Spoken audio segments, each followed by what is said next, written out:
Alexander Grant had everything money could buy. Mansions with marble floors that gleamed like mirrors, fleets of luxury cars polished to perfection, and a business empire that stretched across continents.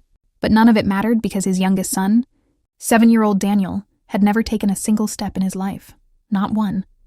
Born with a rare condition that left his legs too weak to support him.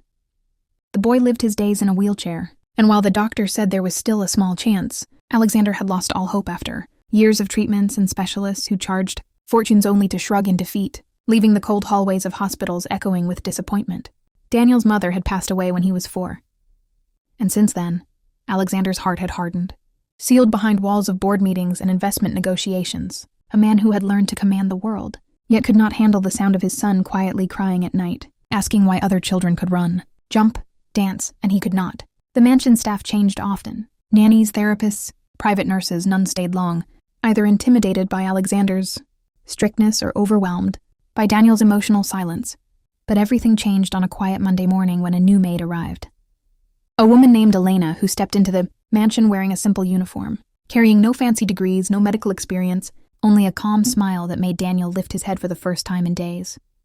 Elena moved differently from the others. She spoke to Daniel gently, not like a patient with a condition, but like a child whose laughter she hoped to hear someday. When she wheeled him into the garden for fresh air, she knelt beside him, looked into his sad eyes and whispered, "Do you believe in miracles, Daniel?" He didn't answer, but something shifted in him. Something small yet powerful, like a spark. Alexander, watching from his office window, scoffed at the idea of miracles, a word he hadn't believed in since the day he lost his wife. But Elena didn't give up. She told Daniel stories of children who learned to walk when everyone said they never would. Stories of people who found strength in places no one looked. Days passed, and Daniel began waiting for her. And for the first time in years, he laughed softly, then freely whenever she imitated cartoon voices, making the butlers stopped, just to marvel at the sound they thought they'd never hear again. Yet what truly shook the household happened one golden afternoon, when Elena knelt in front of Daniel and did something no doctor, no therapist, no specialist had ever done. She placed his tiny feet gently on the grass, held his hands, and instead of saying, "Try to walk," she whispered, "I believe you already can." Something in her voice was so certain, so unwavering that even Daniel didn't question it. His heart pounded as he tried to push himself upward, legs trembling like a leaf in the wind. Alexander, on his way to a meeting, froze at the doorway, unable to move. Breath caught in his throat as he saw his son rising inch by inch, like a miracle unfolding before his eyes. Daniel's feet pressed into the earth. His knees shook, and though he didn't walk that day, he stood only for a few seconds. But it was enough to make the entire world stop for Alexander. That night he couldn't sleep. He kept replaying the sight of his boy standing while Elena held his hands, encouraging him, believing in him in a way he had forgotten how to. Who was this woman? What secret did she carry? The next morning, Alexander asked her directly, his voice stern yet trembling. "How did you do that?"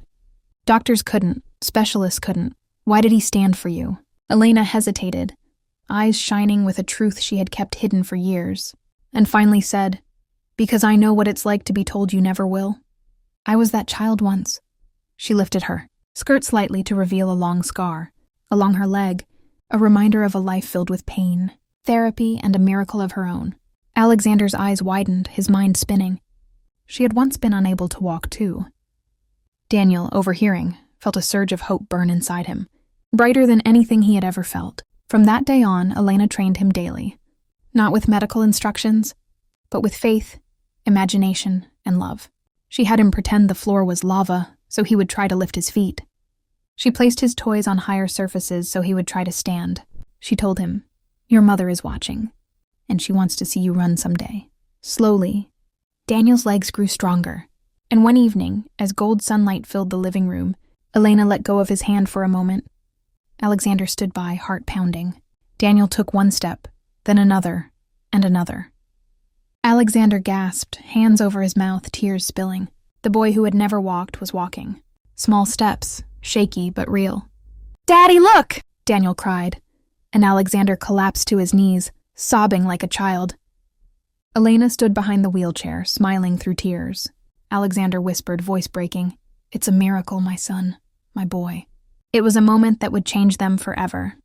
And to everyone watching this story, if you believe even a little in miracles, then please subscribe to this channel, Because we have more life-changing moments to share, more stories of hope, love, and impossible victories. So stay with us, because Chapter 2 will show you a truth that even Alexander never expected, something that will shake his entire world and reveal why Elena really came into their lives.